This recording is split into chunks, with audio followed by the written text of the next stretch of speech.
All right, it should be working now.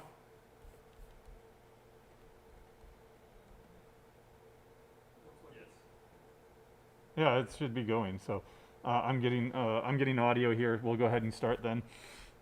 So today we're going to continue with Introduction to Java.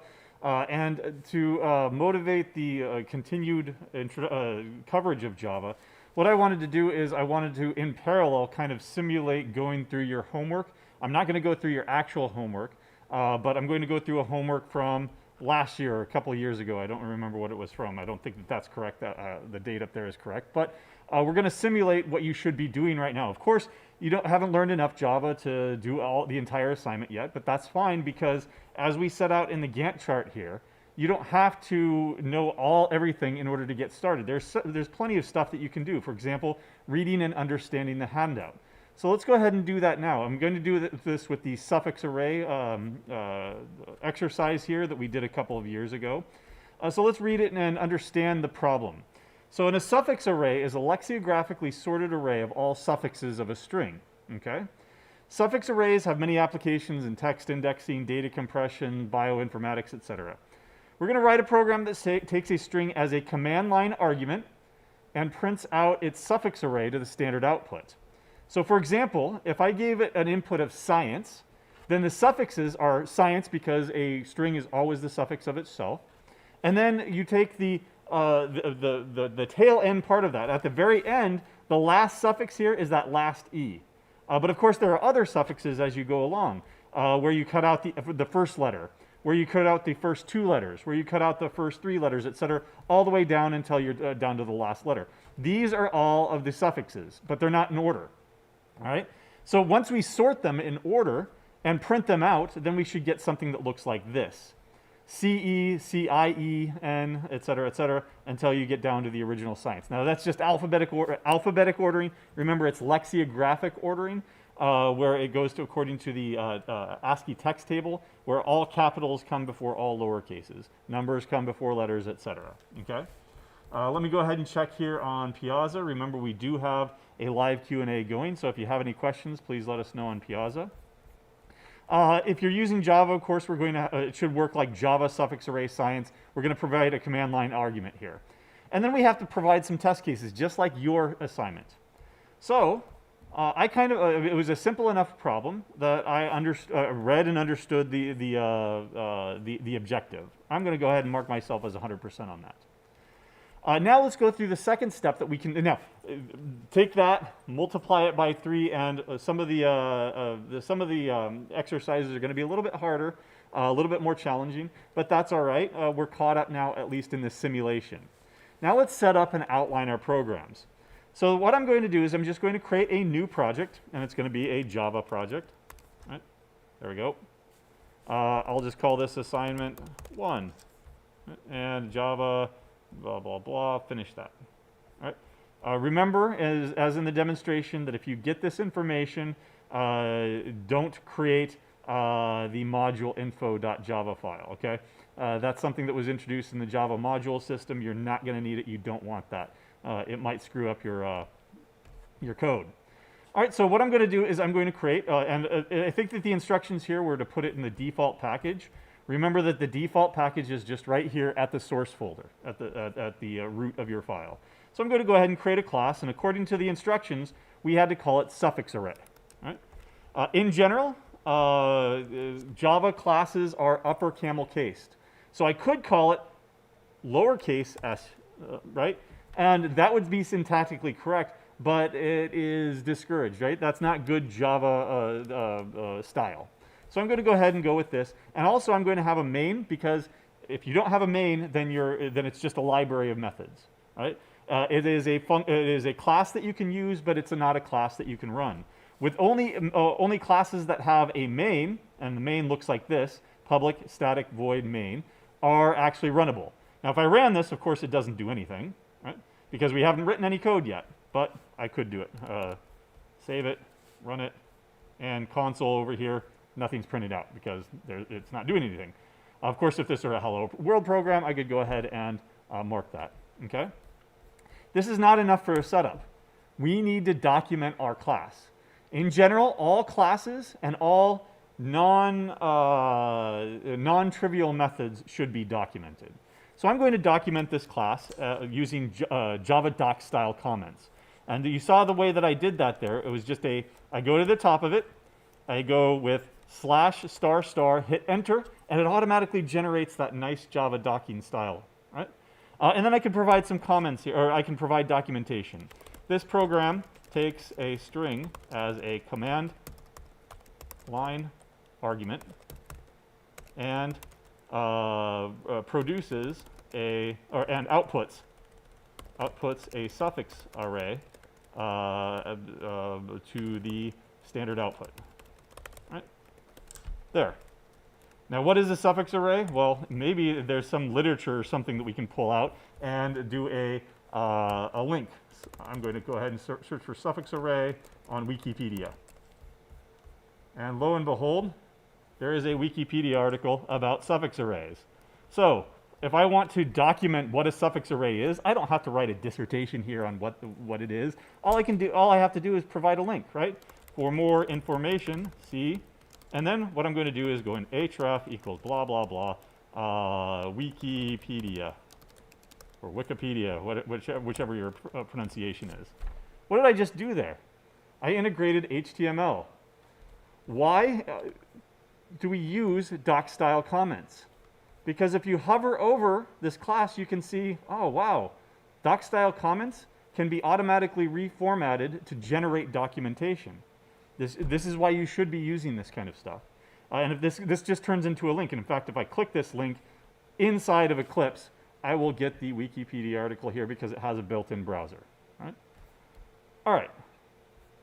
That's good enough documentation on your first assignment. Now, if you've got some really complicated code, then maybe you should document that. But not every line needs to be documented. All right? Documentation should tell you the what and the why, not the how. The code should be self-documenting. The code should tell you how. Right? Any competent person that knows Java should be able to read your code and understand what's going on. So that was the setup, but I need to do now an outline here.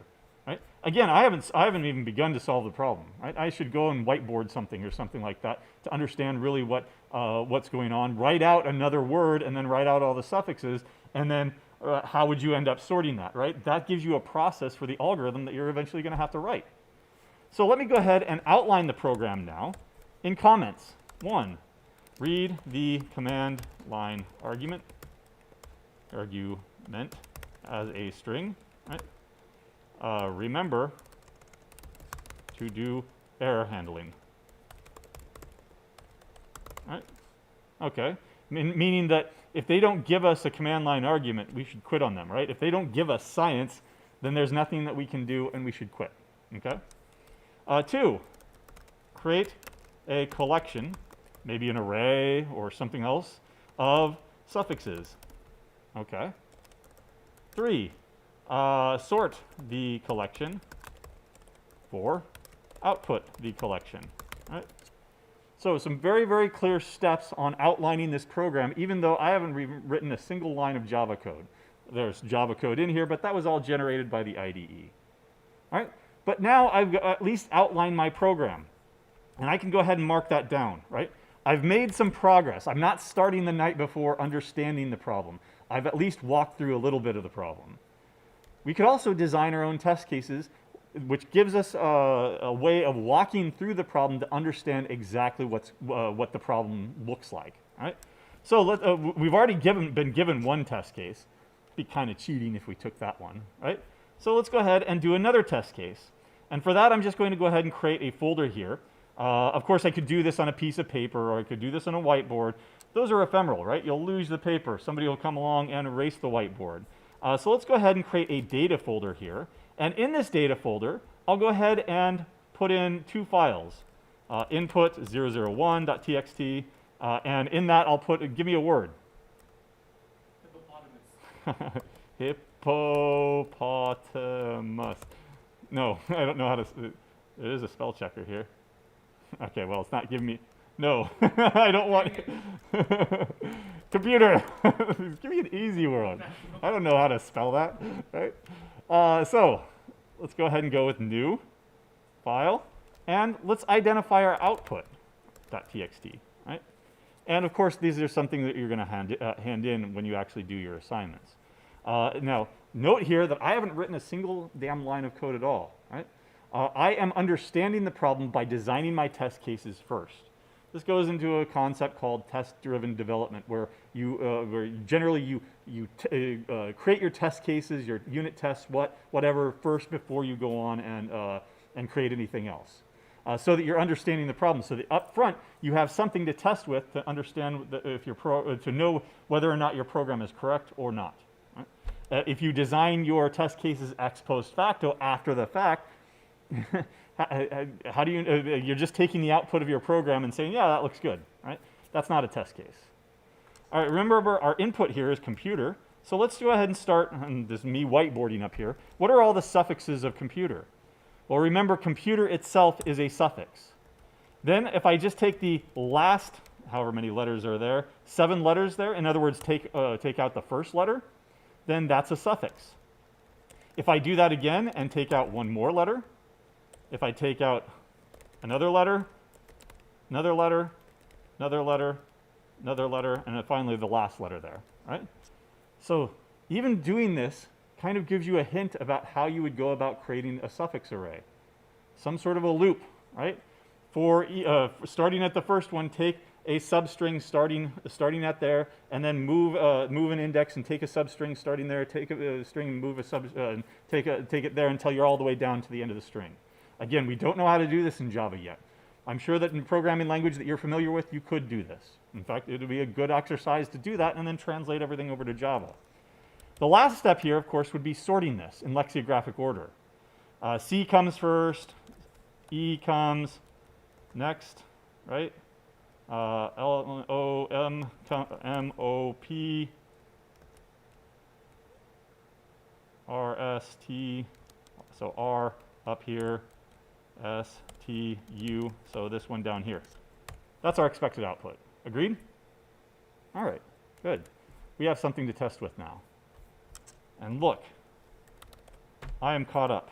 Right? I haven't done lab yet, lab 2 yet, because that's tomorrow, but I'm caught up according to my Gantt chart here. Of course, what I need to do next is a first rough draft of this program. We don't have enough yet, so let's go back to the drawing board and start learning some more Java here, okay? So to start out, let's go ahead and talk about command line arguments. Actually, we left off with variables. What I'm going to do is I'm going to mention strings. Java has a built-in string type, string class, right? That is really easy to use. You simply just assign values to it. So I'm going to go ahead and go into code mode here, and you can declare a string, right, using the keyword string. S is and then you can set it equal to computer, something like that, right? Strings use double quotes. Strings are what's called immutable. They can't, once created, they cannot be changed. We'll talk about that later on. But of course, you can also do easy concatenation, right? Use the plus operator for concatenation, right? So string T is equal to science, or we already have computer, right? So S plus space science. Yeah. And then we can print this out. And we've already seen how to print before, system.out.print, or println, or printf.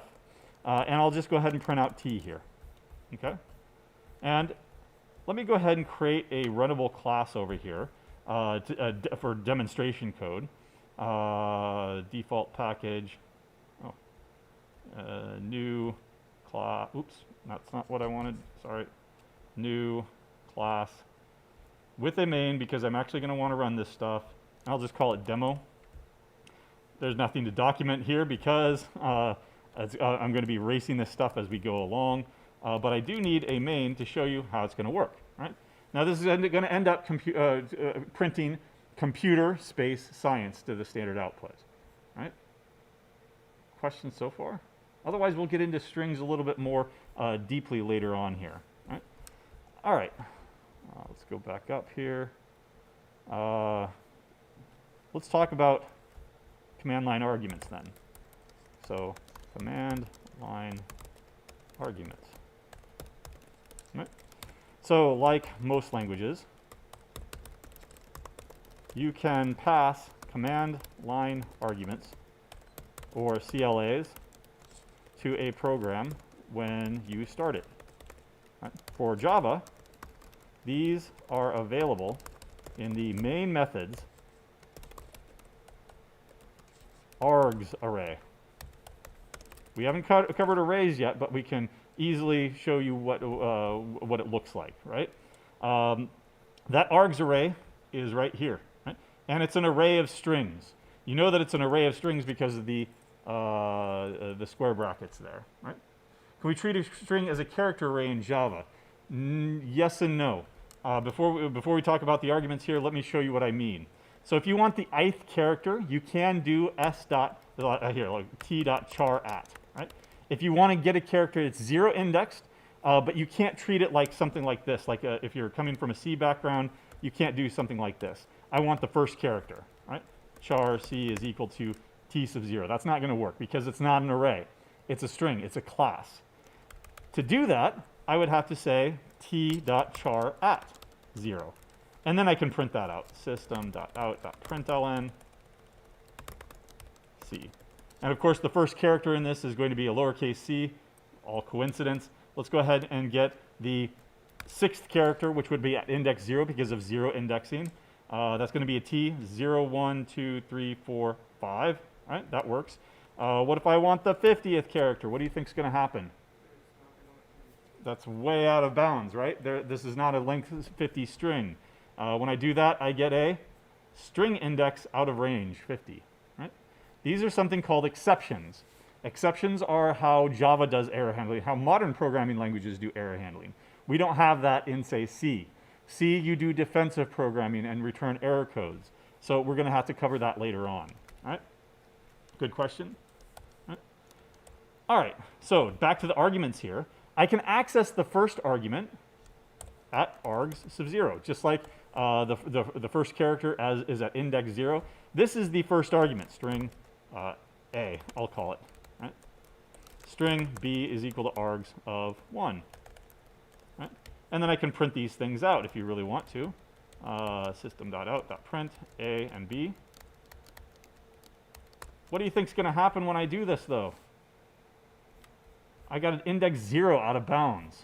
Right? And by the way, if it's blue, you can click it, and it'll take you to that line number. Awesome.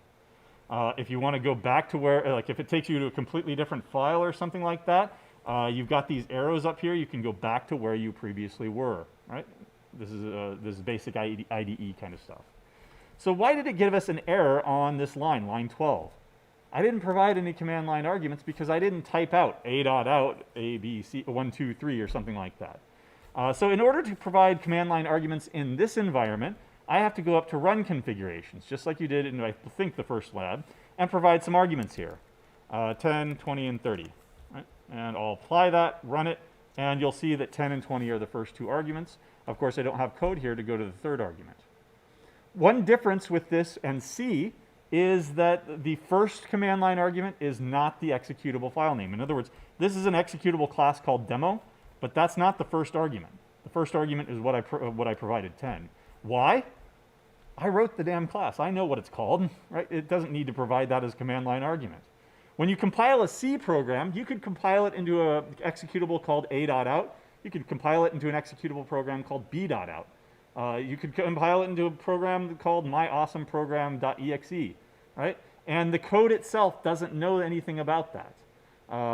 That's why it provides it as the first argument.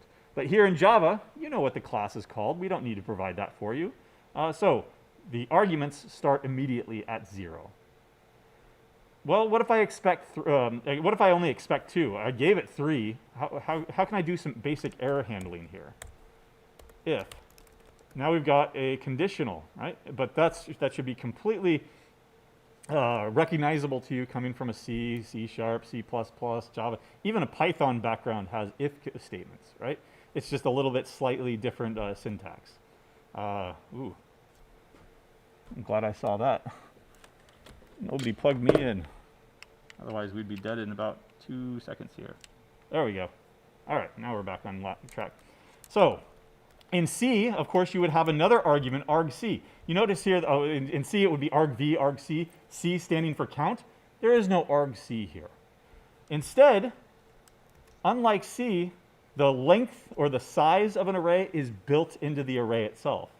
You can go args.length. That's the length of the array. If that's not what I expect, if it's not equal to 2, then, oops, sorry.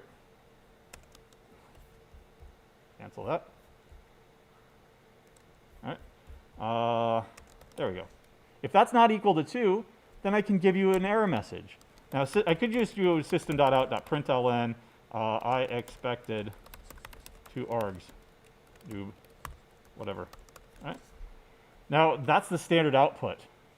Do you remember that there's another output? The standard error. Right? And so you could go system.error.println instead. Now, as far as output is concerned, it's not going to matter from the command line.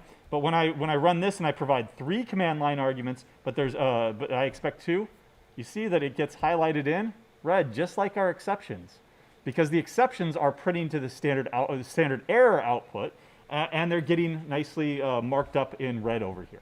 Right? And then, of course, you note here that I went on with the rest of the program. I might not want to do that. What could I do here instead? System.exit. That sounds familiar, right? That's from C as well. It immediately exits the program. But remember, Java is an object-oriented programming language. Everything in Java is a class or belongs to a class. So this exit method has to belong to a class. That's why it's in the system class. It can't just be an exit method that exists nowhere, right? So that's when I run this again and I provide 3 command line arguments, but I expected 2, then it prints my error message and immediately exits. Right? Sounds like we can make some progress on our program so far. Read command line arguments as a string. Remember to do error handling. How many arguments am I expecting? Just 1. If args.length is not equal to 1, then I will say system.error, if we want to, println expected a string. I don't have to go end line. I could go end line if I want to. That's going to print 3 end line characters because 1, 2, and then println automatically prints its own end line character. And then I could go system.exit. Otherwise, it's safe at this point to read in that command line argument. String, I don't know, input is equal to args sub 0. I'm just giving it a different name here. Of course, I could process everything with args sub 0 and be done with it. And now I can also, but I want to call it something that is more meaningful to me, the input string. Instead of just args sub 0 every single time. So system.out.println, let's see that it actually worked, input. Right? Let's go ahead and run this program instead. I expected a string. Well, of course you did, and I didn't provide one. Let's go to command line arguments here and provide computer, the one that we were working with. Apply that and run. Oh, okay, good. I'm at least reading the input, right? Except that that's a poor man's way of debugging, right? How do I know that the input was actually read? And you can put in a bunch, and later on I'm going to have to delete this, and then I'm going to print out the collection of suffixes before I sort, and then the collection of suffixes after I sort. I want to do a whole bunch of things. Right? Use a debugger instead. You know what I just did there?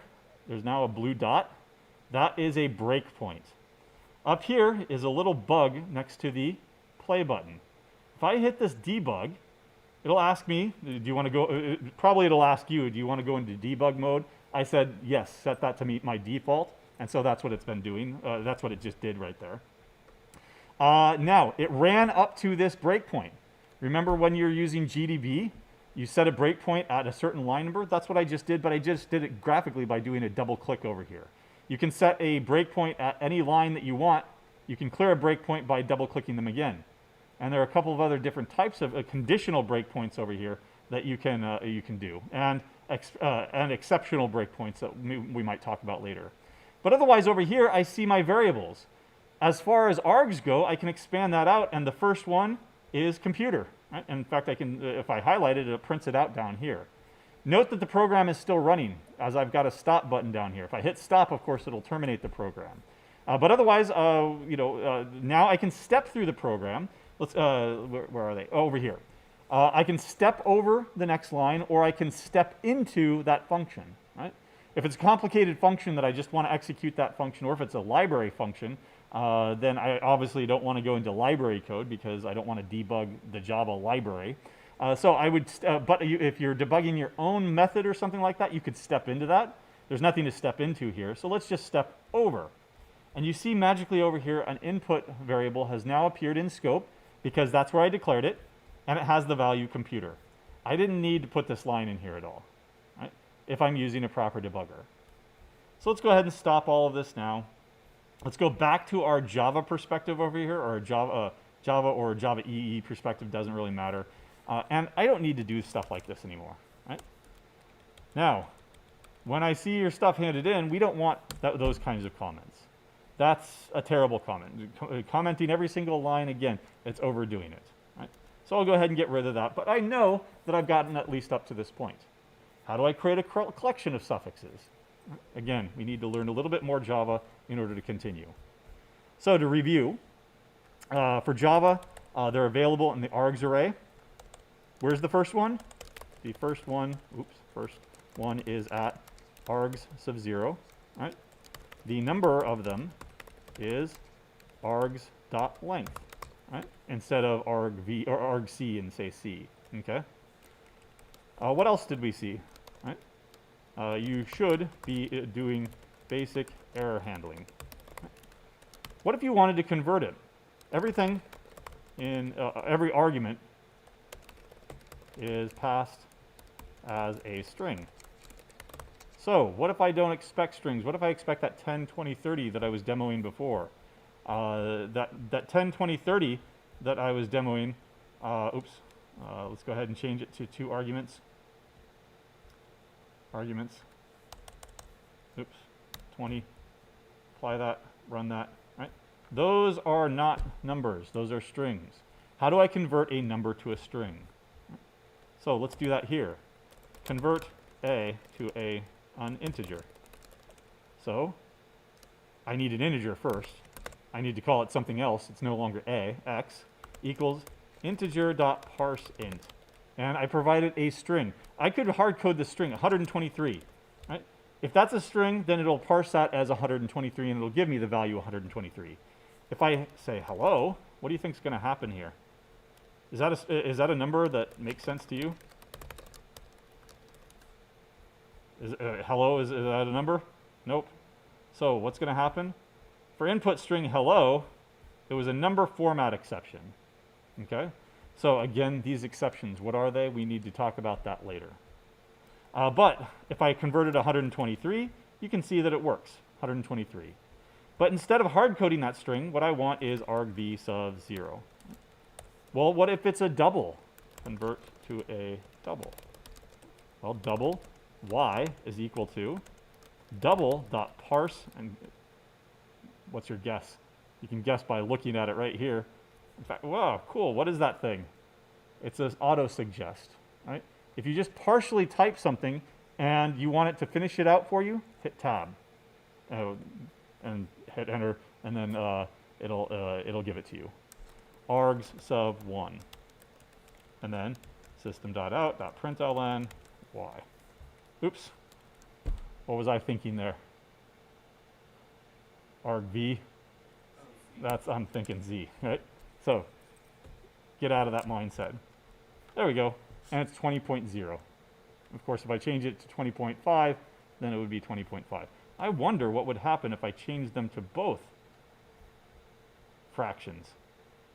So 1.5 and 2.5. Let's apply that, run it. Number format exception on the 1.5 because that ain't an integer, right? So lots of things can happen. I'll go ahead and put this into the notes so that you have how to convert them, right? Integer dot parseInt, integer double dot parse double. And of course there is a float, but we're not going to use it. etc. Okay? All right. Real quickly here, conditionals. I do have a question online. Can you tilt your camera up, please, like this one? You really want to see my face? Okay. You just don't want to see my chest, I guess. Let me check OBS. There you go. Now you see the ceiling. All right. There you go. Anyway, Game Development Club. Go ahead and join today. There is a Discord for it. And I'm the faculty advisor for it. So go ahead and join today and start playing video games and developing video games. Okay? So Java does support basic if, else conditions, and of course also switch statements, but I'm going to skip switch statements because they're not all that useful. In Java, you can use them on integers, I believe enumerated types, and even strings as of Java 8 or something like that. But it supports the basic if, else, and if, else, if constructs, right? So here's the Java way of doing it, right? If I have an int x is equal to 10, right? Now, is this valid Java? Is this valid C? Let me ask you that. System.out. Well, other than system.out.println, hello. Right? So if I just did printf instead, would that be valid C? Printf. There we go. Yes. Why? Because in C, we don't have Booleans, do we? In C, we just have integers. Oh, in fact, we have numbers. Anything that is represented as a 0 is false. Everything else is true. So in other words, in C, would this print or not? It would print. Why? Because 10 is not 0. Therefore, it is true. Therefore, the if condition is true, and it executes the print statement. Let me go ahead and back this up and see, is this valid Java? Let's find out. Let me go ahead and get rid of all this stuff. It's not even compiling. Why? Let's go ahead and hover over this. Type mismatch. Cannot convert an int to a Boolean. Now, in the Java programming language, we do have a proper Boolean type. Boolean foo. Right? You can set it equal true or false like we saw last time. Right? In other words, in conditional statements, you can only use Booleans, or you can only use expressions. So if I've got my Boolean from before, Boolean foo is equal to true, I can just put the foo in there, and it'll be hello. If I set that to false, then that'll be, it won't print anything. So let me add an else statement here. Goodbye. Ah, it indented for me. I'm going to have to go back and erase and also take out this line, et cetera, et cetera. What's one of those tricks that I covered in that first video in Lab 1? Ah, magic. What did I just do? At least on a Mac, it's going to be Command-Shift-F to reformat all of your code, right? With one click of with one type of a button, right? Awesome. Cool. All right, so this will print, of course, goodbye. Why? Because it's false. All right. But you can also put, other conditions in here. If x is greater than 10, will this be true or false? Well, what will it print? I'll ask that. Goodbye. Why? Because it's not strictly greater than 10. But it can be greater than or equal to 10, right? It can be less than or equal to 10. Oops. True. It can be strictly less than 10.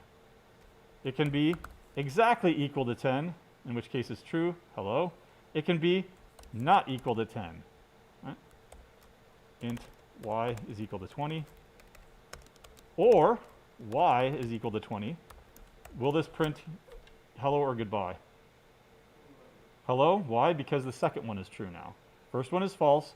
The or condition here, the disjunction, is using two vertical lines. Right? That's also from C. And several other programming languages. If the only difference here would be if you're coming from a Python background, how do you do it in Python instead? Anybody know Python? Nope. Online? Nope. Okay. Or. They actually use the keyword or. I don't know if it's. I think it's all lowercase and it is case sensitive. But what would be the conjunction? The and. What do you think? Oh, for Python it would be and, but not for Java. In C it would be ampersand, ampersand. That works, but it's not gonna give you what you want, I believe. Goodbye. I'd have to come up with a different example, but it's going to give you the same thing here, but just for the wrong reasons. Right? This is a bitwise AND operator. Ignore it. Okay. All right, there we go. So we've got AND or negations. Right? I could negate this entire thing if I wanted to. I could. I can't negate just a value here. I can't negate a non-Boolean value. I could negate a regular Boolean value, though, if not foo. Right? And that'll work. Right? Okay. So there are if, else, and else if statements. X is greater than 10. Oh, sorry. I should put that up here. There we go. Else. And then I'll just print something else.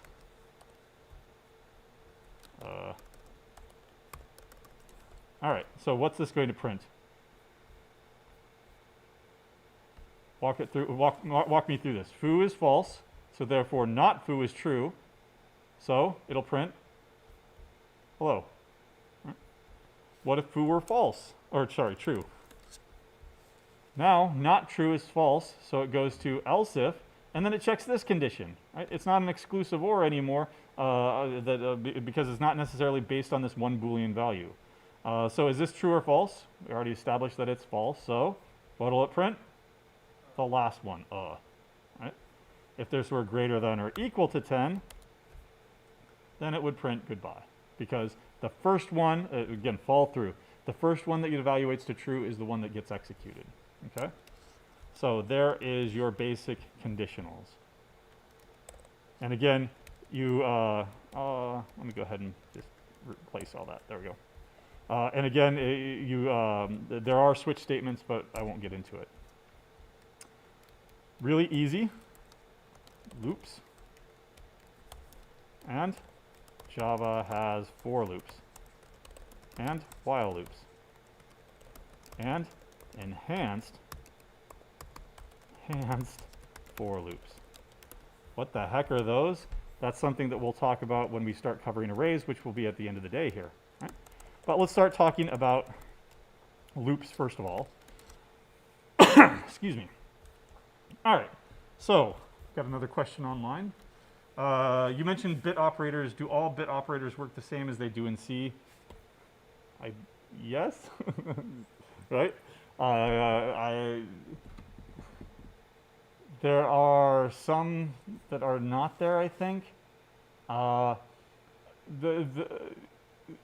bit operators will operate differently with Booleans because Booleans, I believe, are treated as single bits. Don't quote me on that, but the same basic ideas, right? That you can use bit masking to a certain extent. You can do bit shifting. You can do cyclic bit shifting. You can do a whole bunch of bitwise negation using the tilde, I believe. But it's not something that we cover in CS1 because bit twiddling is a whole different thing, right? That's more systems programming. All right, so for loops and while loops. Let me write a basic for loop. Help me out. For int I equals, let's count to 10. I'll start it at 1, semicolon. While I is less than or equal to 10, I plus plus. What does plus plus do again? It increments it by 1. Right? Some programming languages don't have that. Python, I don't think has that. I'm not sure. You'd have to go like plus equals. But in any case, Python does have for loops, but it highly discourages these kind of idiomatic for loops. Instead, they want you to use list comprehensions and stuff like that. But this is basically C, right? I could cut and paste this into a C89 and after, and it would actually run. But here it's going to be system.out.println, print I. 1 to a line, it'll print all the way to 9. I wanted to count to 10. What should I have done? Less than or equal to. An equivalent while loop. while I is less than or equal to 10. 10, there we go. System.out.println I. Ah, problems. That first I has a red line under it. I cannot be resolved to a variable. Why not? There it is. It worked there. Why doesn't it work here? Scoping, exactly. Where you declare a variable, right here I've declared it and it's scoped to this for loop. It only exists in this for loop. If I try to print it out after the for loop, it doesn't know what you're talking about because I is no variable that I've ever seen. Its scope, its lifespan, started on line 6 and ended at line 8. If you want to do something like this, it's perfectly fine. You just need to create the variable for, so int I, and initialize it to 1. And you end up having to do that with a while loop because you can't just do for int I equals, I think you could do something like this. You can't do that, right? You can't declare it and put it in there. Besides, if you're putting those two things together, you're shopping for the wrong loop, right? If you want to put all those things together, use a for loop. Right? A while loop is used in different situations. Any for loop can be rewritten as a while loop and vice versa. It's just which one is more natural, okay? For that particular context. All right, should I run it? What happened? I'm stuck in an infinite loop. How do you kill an infinite loop? The stop button down here. Play, stop, right? And then you can clear this out if you want to with the X's. So what should I have done?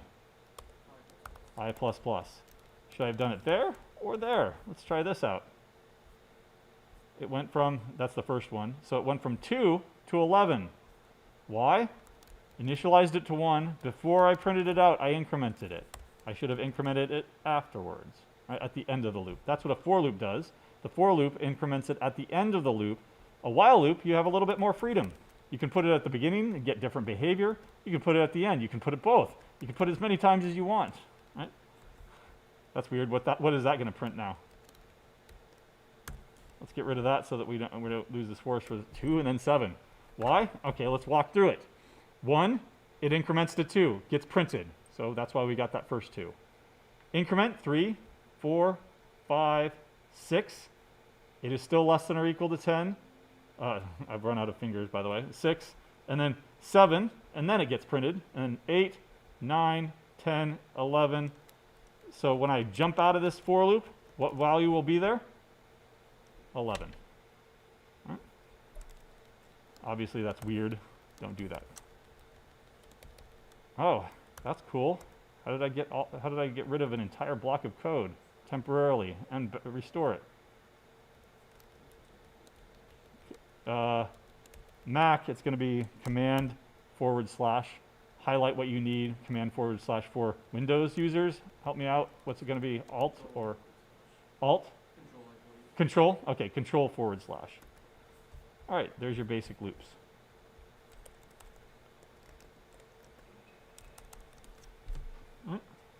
Is it good practice to put most important conditionals at the top and least important towards the bottom? Absolutely. I'll rephrase that though. Not most important, but most specific. Most specific down to most general, or most specific down to least specific. That's why you always have, that's why it's an else. It's a catch-all. If this doesn't happen, and this doesn't happen, and this doesn't happen, then the only other thing that could happen is this, right? So it's process of elimination. Either it's this condition, or this condition, or this condition, this condition, this condition, this condition. Otherwise, if it's none of those, then this is the default. That's why else comes last. Right? Okay. I mentioned that there's an enhanced for loop, but in order to cover that, we need to talk about arrays and collections. Right? So Java supports traditional arrays. ... How does it support the traditional arrays? Help me out. What's one way that I can create an array in say, C? Let's say create an integer array of the first 7 primes. Primes is equal to, remember this curly bracket notation? You can initialize something immediately to 2, 3, 5, 7, 11, 13. That's good enough. Right? There's the primes. Traditionally, how would I iterate over that array? or int I equals 0. I is less than n, where n is the size of the array. Okay, fine. I need to create a variable for that, right? Int n is equal to, how many were there? 1, 2, 3, 4, 5, 6. All right? I can do that. I++. And let's print out the ith value. System.out.println. Is that going to do it? It's going to print out I, the index. How do I get the ith value in an array? Just like C, it's going to be prime sub I, using that square notation. And other than system.out dot, this is exactly how you would do it in C. Right? What if you go one more? What if you go, there are only 6 of them, what if you go to the 7th? Same error as we saw before. Index 6 out of bounds. Right? So instead of using this variable, what should I be doing? Keep it safer. Primes.length, just like args.length. Args is just a string array, an array of strings. This is just an array of integers. So less than primes.length, that's an idiomatic for loop for arrays. All right, well, that's one way of creating arrays. How do I create an array of, I don't know how many elements there are. Int n is equal to 42. I want 42 elements in here. In Java, in C, you would end up doing what? A pointer. Array is equal to malloc, blah, blah, blah. We don't have pointers in C. We don't have scratch that. We don't have pointers in Java. We don't have memory management in Java. We don't have free in Java. We don't have any of that stuff. It takes care of it for us. If I want an integer array of size 40, here's how I do it. First of all, it's an integer array, and I need a new one. And it's going to be a bunch of integers. How many of them do you want? 42, or in this case, I'd better use that integer. Doesn't matter that value. It doesn't matter if I put that into I don't have to do bookkeeping. I don't need that at all. If I just put in 42, then later on, 42 will be the dot length property. Right? So let me go ahead and steal this loop here. And it's going to be array.length. And I'll print out the ith value in that array. Okay? Let's run this again. Oh, what's in there? All zeros. The default, so in C, there is no default value for uninitialized variables. In Java, there is, at least in some instances. Here's one instance in which you can't do that, int x. And then if I try to say system.out.println x, there's going to be an error here. Right? That's an uninitialized value. What's in that value x? I don't know. Java says, I don't know either, and I'm not going to let you do that. Right? A local variable may not have been initialized. You can't do that. But for arrays, if you just simply create an array, it does fill it with default values. Those default values end up being 0. If you wanted to do the same thing but for doubles, what would it look like? You don't want an integer array. You want a double array. I'll call it bur instead. Right? And you have to have matches. You want 42 doubles. Right? And then, of course, bur and bur. And let me make these smaller, 5 and 5. What do you think the double array is filled with? Also zeros, 0.0. Okay. Okay. How do you clean up after yourself? How do you free it? You don't. You let Java take care of that for you. Right? Supports traditional arrays. There is no memory management. Java will clean up after you. Okay? No free function. Right? Use the new keyword to create a new array of a particular type and size. Right? You can always use the dot length property to find the size of an array. And here is the code that, oops, sorry, here's the code that we just worked on.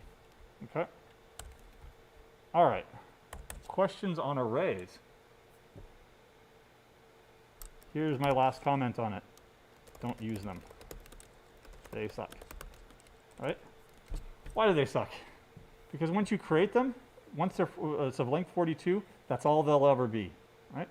What if I fill it up and there are 42 elements in there and I want to add something new, or I want to take something out, right? And take something out in the middle. Now there's a gap in there, right? I'd have to shift everything down, or I would have to create a new array to hold that new element, etc. And it's much better to use dynamic collections. Instead, use dynamic collections. All right, let's look at one. Lists. And this is part of the data structure stuff that we'll get into later on in the course. We'll learn how to build these things, and how to implement them. A list is unordered, not necessarily sorted. Ordered is not the same thing as sorted. It's just ordered. In other words, there's a first element, there's a second element, there's a third element, etc. Is an ordered collection of stuff. Right? In other words, it holds it. There's the first element, there's the second element, and there's the last element. Right? The typical implementation is an array list. Right? So let's go back over here and get rid of this. And let's do a list instead, a list of integers. Right? And I'll call it primes equals new array list. Here's the modern Java way of doing this. First of all, it doesn't know what list is. In Java, everything in the java.lang, lang short for language package, is automatically imported.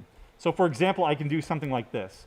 If I can, the math library is one of those things. The strings are one of those things that's automatically brought into a class regardless. We can do some math stuff here. I don't know, double x is equal to 2. What's the square root of x? If this were C, it would be square root of x, right? That's in the math library. I'd have to bring in that math library. Well, in Java, remember, everything is a class or belongs to a class. So the square root function or method belongs to a class called math. Math.square root. And then system.out.println y. What's the square root of 2? 1.41 blah, blah, blah, blah. Right? It goes out to about 17 decimal places. Why? Because a double has about 17, 18 decimals of accuracy. After that, nope. You can use your old friend printf here to force it to print more digits. Sig figs. %f. I want to print 50 significant figures. It will, but what are they? All zeros. Okay. If you want 50 significant figures of a square root, there is a way to do it. If you really want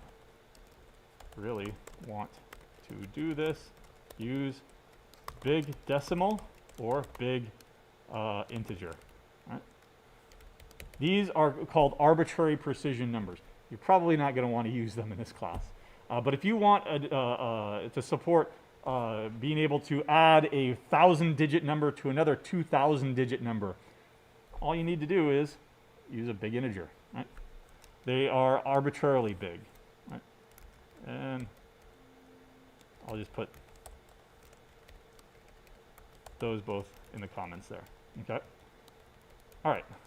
I could put that in the notes if you want, but it has nothing to do with arrays. That was just a little digression.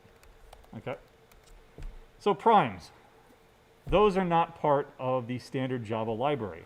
So if I hover over this, I can select import. Now, there are a couple of suggestions here. Which one do you want to import? Do you want to import the java.util, which is the standard one that I do? But there's also this java.awt, and there's this java.com. Don't just go pressing stuff willy-nilly, right? Actually read what it's suggesting and then choose the best option. Usually that's the first option, not always, right? If I brought this in, that's not the list that I'm teaching you about right now, right? So let me go ahead and get rid of that. And instead, I will choose the correct one. Again, it's not always correct because now it's suggesting that one because that's the last one I chose. It's actually java.util.list and java.util.arraylist. You might end up seeing some tutorials that say, oh, just use a star. That brings in everything in that package. Terrible, terrible practice. Because you do bring in everything in the kitchen sink that might be in that package. You need to be more intentional. You want to, just like a variable, you want to scope it as limited as possible. You want to bring in your imports as limited as possible. All right? Do you have to import new libraries at the top, or can you just use the dot? For example, math library for square root. The only reason that I use math dot was because the math library is in the Java math. Where is that located? That's in the java.lang package. Java.lang. Lang, short for language. If it's part of the language, it's automatically brought in. Just like the string method. So if we could look, or the string class. If we look at everything that's in the language, oh, this is not going to be, okay. It's not going to tell us what else is in the language. All right, fine. String.html, there we go. Where is that? Java.lang. All right. So everything in that is automatically imported. You don't you can do it if you want to. You can say import java.lang.string. You don't have to though, right? That's superfluous. Right? That's cruft. It's dust. Get rid of it. All right. But if it's an external library or a library, say in the Java util library, util short for utilities, then yes, you do need to import them up here. All right, back to this. I've created a list whose implementation is an array list. Don't worry about that for now. You can do something like this, but it's bad practice. We'll talk about that later on. If you want to create a list of integers, this is how you do it.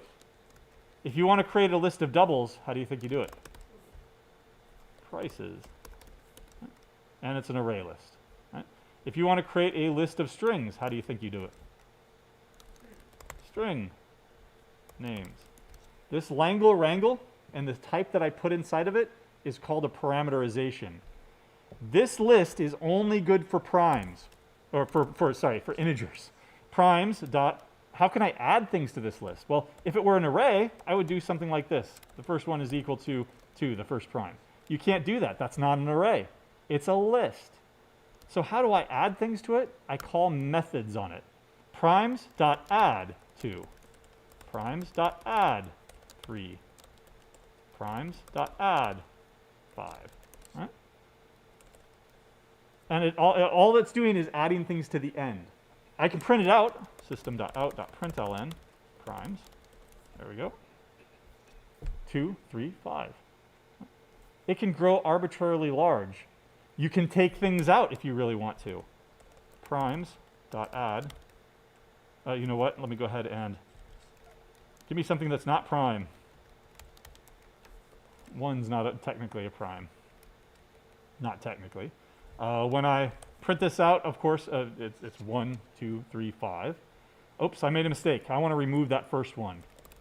Primes dot remove the element at the 0 index. Darn it, it's not going to work in this instance because that's integers. Remove int 0. Can I force you?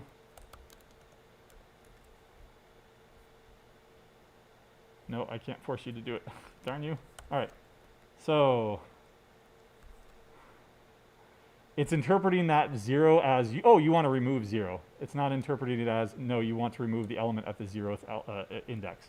Unfortunately, there's no good way of doing this on the fly that I know of. So let's go ahead and do it with doubles instead. Prices.add 250. Prices.add 3.14. Prices.add, what is GME at right now? $89? There we go. And let's go ahead and print those out. Plummeted. Nobody bought, did they? Okay. Well, if you did, hold. Prices dot. Now let me remove that first one. And when I do that, they all shift down. Right? Let's go ahead and run this. Right? Before it was 2.5, 3.1, and then 89.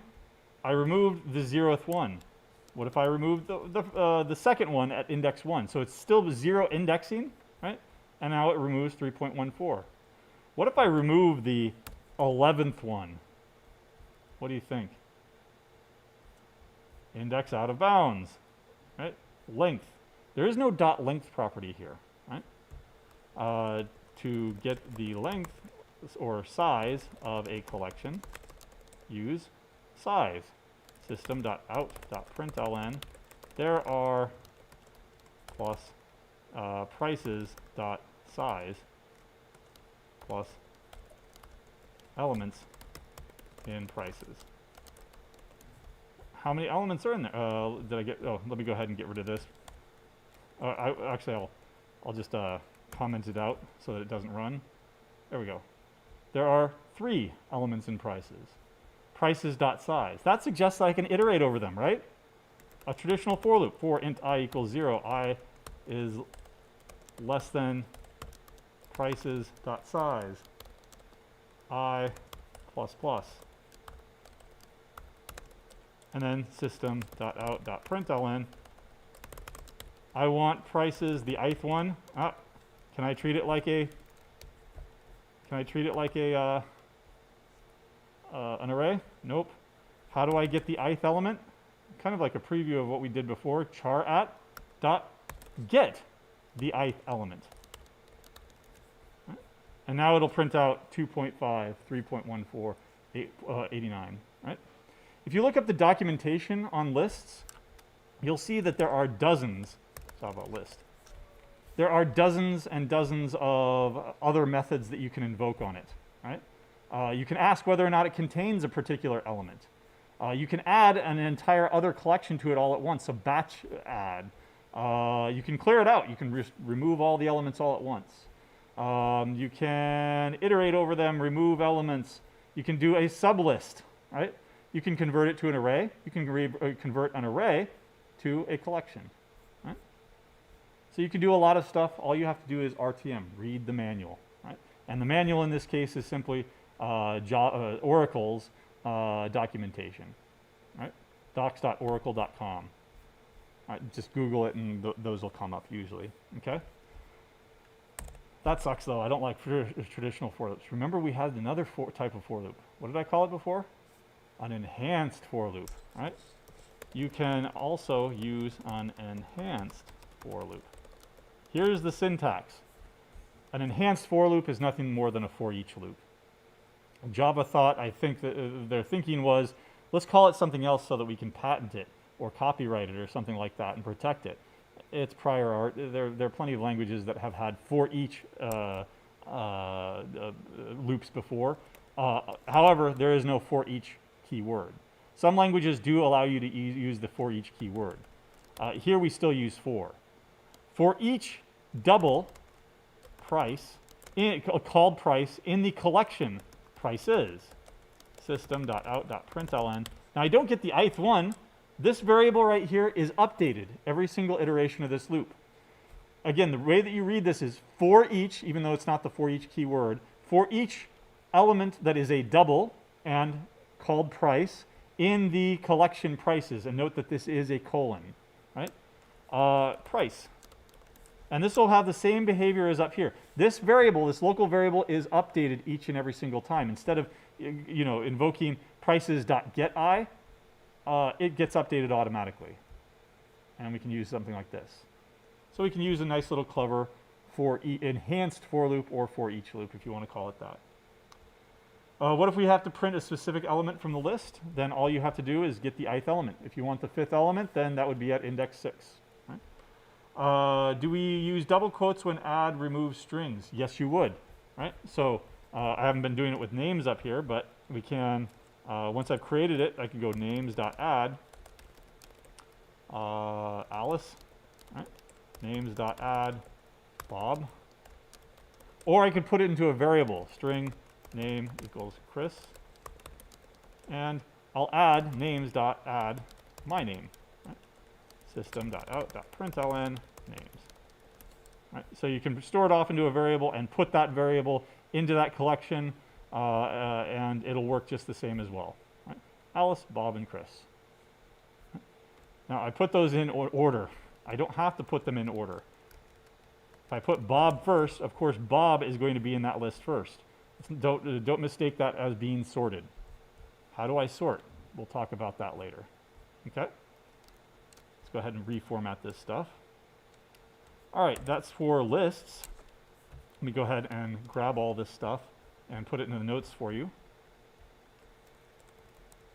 Java. Another type of collection is a set. Sets. There we go. So a set is an unordered collection of unique elements. You might be taking 235 discrete mathematics right now. What is a set? It's a unordered collection of unique elements, right? What does that mean? If I try, if it's unique, so if I try to, if 10 is already in the set, and I try to add another 10, no go.